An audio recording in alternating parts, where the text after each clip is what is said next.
day I turned 68, my son made me a pot of coffee I didn't ask for, and that was the first sign something was wrong. Gordon has never made me coffee. Not once in 40 years. His mother used to joke about it. Said the boy couldn't boil water without burning it. But there he was, standing in my kitchen on a Saturday morning in November, smiling too wide, pouring me a mug like he'd been doing it all his life. His wife, Trisha, sat at my table with her hands folded, looking out the window at the backyard I'd spent 30 years building into something worth looking at. "We just wanted to spend your birthday with you, Dad," Gordon said. I nodded. I said thank you for the coffee. I didn't drink it. I want to be fair about my son. He wasn't always like this. When he was young, 9, 10, 11, he used to follow me out to the garage on weekends and hand me tools I didn't need just to be near me. We drove to Algonquin together every summer for 12 years straight. He cried at his mother's funeral in a way that made me feel like maybe we'd raised him right after all. But Trisha came into his life 6 years ago, and something shifted. Not all at once. Slowly, the way rot moves through wood, invisible until the whole thing gives. My wife Elaine died 3 years before that. Ovarian cancer, 11 months from diagnosis to the end. She handled it with more grace than I could have. I handled it badly. I'm not ashamed to say it. I drank too much for about 8 months, let the house fall apart, stopped returning calls. Gordon and Trisha were the ones who came by most often in that period, and I was grateful. I told them so. More than once. What I didn't realize was that Trisha was taking notes. My name is Bert. I'm 68 years old. I spent 31 years in construction management. Industry teaches you. Disheartening this kubkanacha. A house in Barre that Elaine and I bought for 140 in 1991. And there was now worth somewhere north of 700,000.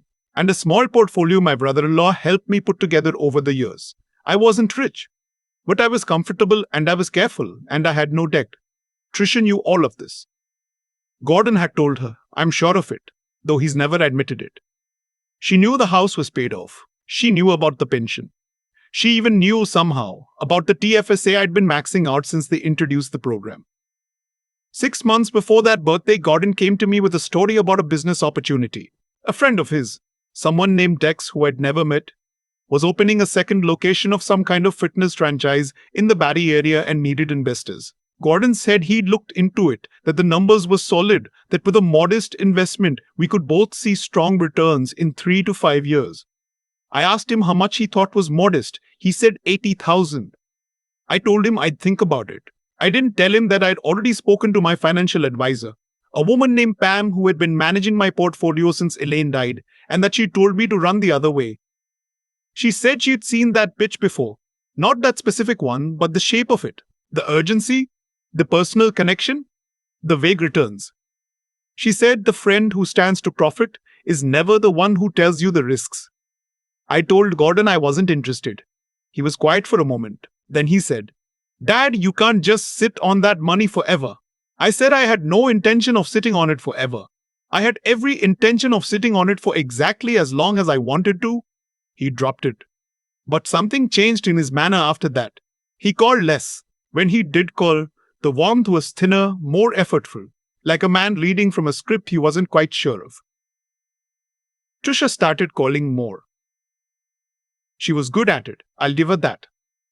She never asked about money directly. She asked about my health, about the house, about whether I was managing AK on my own. She mentioned more than once that it might be nice for me to spend more time with them, that the guest room was always ready, that the drive from Barrie wasn't bad in decent weather. She said things like, we just worry about you being out there alone, in a voice that sounded exactly like concern. I let her believe I was buying it. Here's something Elaine used to tell me. People who want something from you will always tell you what they think you want to hear first. She wasn't cynical about it. She was just clear-eyed. She said the trick is to let them keep talking. Eventually they get to the thing they actually want. I was letting Trisha keep talking. In September, 2 months before my birthday, Gordon called to say he'd been doing research on estate planning. He said he'd spoken to someone, a financial planner, he said, though I had my doubts, who told him that with an estate my size, the probate process could be costly for the people I left behind. He said the simplest solution was to add his name to the title of the house now, while I was still healthy, so that if something happened to me, it would transfer automatically without going through probate. He presented it as a gift to me, something he was doing to save me trouble. I told him I'd look into it. I called Pam that afternoon. She confirmed what I already suspected. Adding someone to the title of your home in Ontario is not a simple administrative matter. It's a legal transaction. It triggers land transfer tax. It gives the other person real legal rights over the property while you're still alive. And it does not, in fact, simplify anything the way Gordon described. A properly drafted will with a named beneficiary handles probate just fine. More importantly, Pam told me, once someone is on the title, you cannot remove them without their consent. I called my lawyer, a man named Peter who had done my will and Elaine's years ago and who I'd updated my own will with after she passed. I explained the situation. He listened carefully, asked a few questions, and then said something I've thought about many times since. He said, Bert, I want you to consider the possibility that this is a long approach. I asked him what he meant. He said that what Gordon was describing, the investment opportunity, the title transfer, sounded like someone building towards something. Not a sudden grab, a slow repositioning. Getting his name on the house. Establishing involvement in your finances. Creating circumstances where if you became incapacitated or even just less sharp, he'd already be in place. Peter asked if I had a power of attorney. I did. I had granted power to Gordon 18 months earlier, during a health scare that turned out to be nothing. An episode with my heart that scared me enough to get my affairs in order.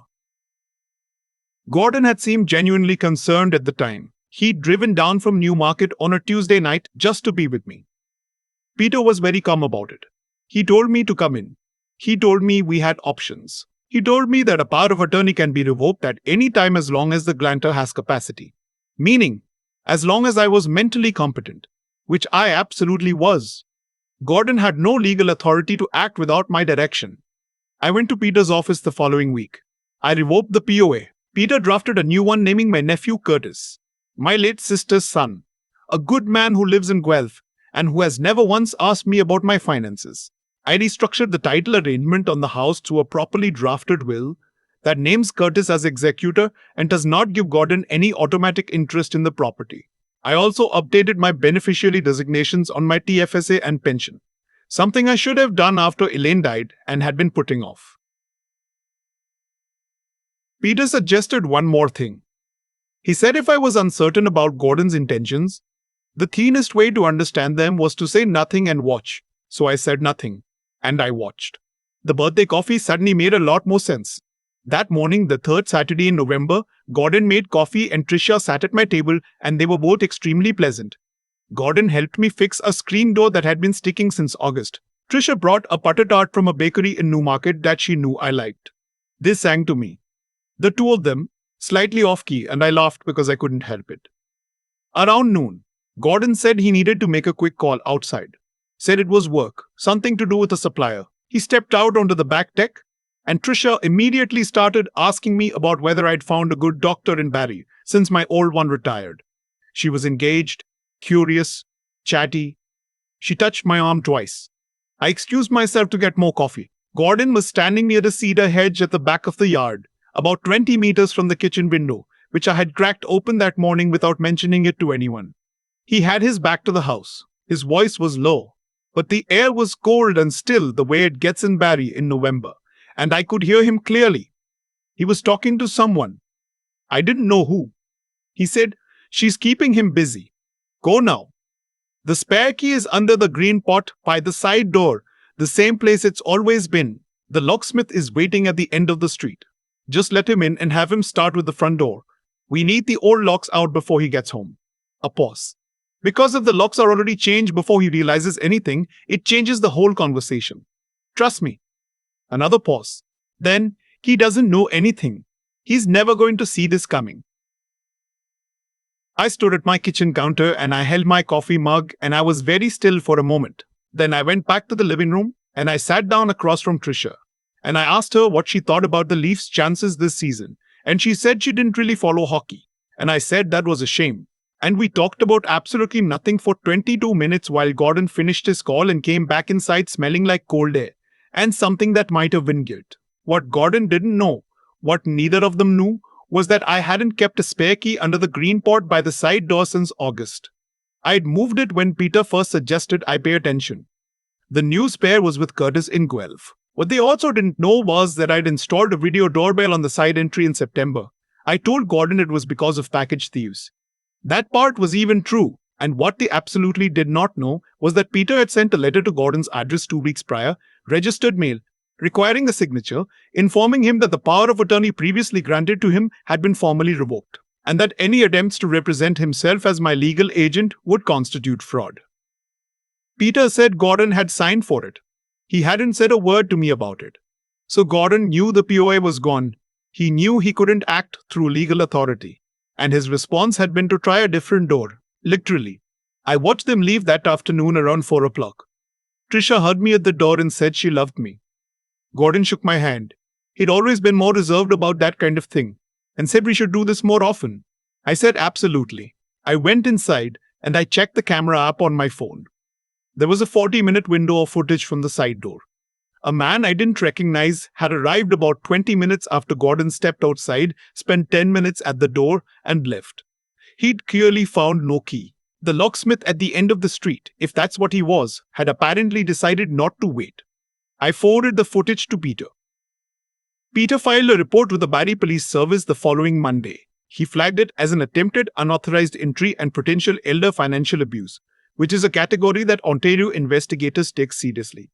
He also filed a complaint with the Law Society, as Trisha is a paralegal, which I hadn't known until Peter dug into it. It explained, Peter said, why the scheme was structured the way it was.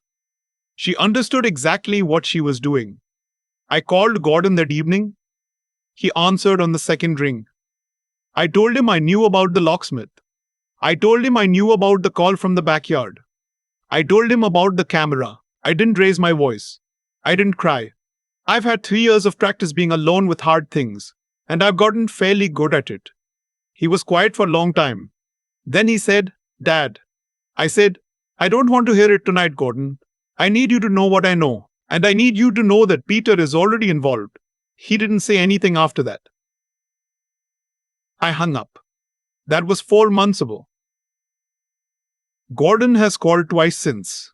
Both times I let it go to voicemail. Trisha has not called at all. Curtis came up from Guelph in December and we watched the last period of a Leafs game together. And he asked me how I was doing. And I told him honestly. And he listened. And he didn't try to fix anything. And that was enough. I've thought a lot about what I could have done differently. I've gone over the last 3 years looking for the moments where I should have seen it. Where I let hope do the work that judgment should have been doing.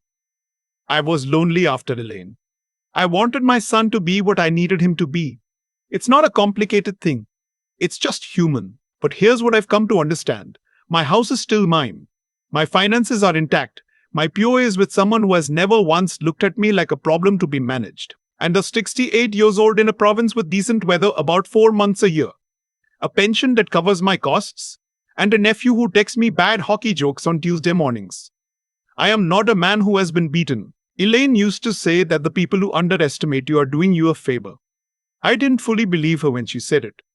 I believe her now. The green pot is still by the side door. There's nothing under it, but I leave it there anyway, just in case anyone else needs a reminder that I've been paying attention all along. I keep thinking about the butter tart. Trisha drove all the way from Newmarket to bring me one from the bakery I like. She remembered the name of the place. She remembered I take my coffee without sugar. She sang happy birthday slightly off key and laughed at herself for it. And the one thing this industry teaches you, and the one thing this industry does, the part that took me the longest to sit with. Not the betrayal itself, but how much effort went into disguising it. Because what Gordon and Trisha built wasn't a robbery. It was a performance. A careful, patient, well-rehearsed performance. And the strangest thing is that it almost worked, not because I was foolish, but because I wanted to believe the performance was real. When you've lost someone you loved for 37 years, you hold on harder to what's left. That's not weakness. That's just grief doing what grief does. But here's what I've come to understand about the whole thing. The outcome was never really about the locks or the POA or the house title. It was about choices made by everyone involved that had been accumulating for years. Gordon made a choice when he started listening to someone who looked at my house and saw an asset instead of a home. Trisha made a choice every time she smiled at me while calculating. And I made a choice. The right one, finally. When I called Peter instead of convincing myself I was overreacting. Consequences don't announce themselves. They just arrive quietly as the natural result of what you've been doing all along. Gordon didn't lose his father on my birthday. He lost his father the first time he chose not to be honest with me. I just didn't know it yet. What I kept coming back to in the months after was this. The thing that protected me wasn't luck. It was the slow, unglamorous work of paying attention, talking to Pam, updating the will, listening to Peter when he said to watch and wait. None of that felt like courage at the time. It felt like paperwork. But doing the right thing rarely feels significant while you're doing it. It only looks that way later, from a distance. I'm not a man who's given much to grand statements. Elaine was better at those than I was. But if I had to say something to someone who's sitting where I was sitting 2 years ago, watching a child you love start to become someone they don't recognize, I'd say this: trust what you know. Not what you hope. Not what would be easier to believe. What you actually know. The clarity that comes from that is not comfortable. But it's the only thing that's ever actually kept me safe. Curtis came up last month and we watched the game and he told me a joke so bad I had to ask him to repeat it just to make sure I'd heard it right. I laughed both times. That's enough. That's more than enough.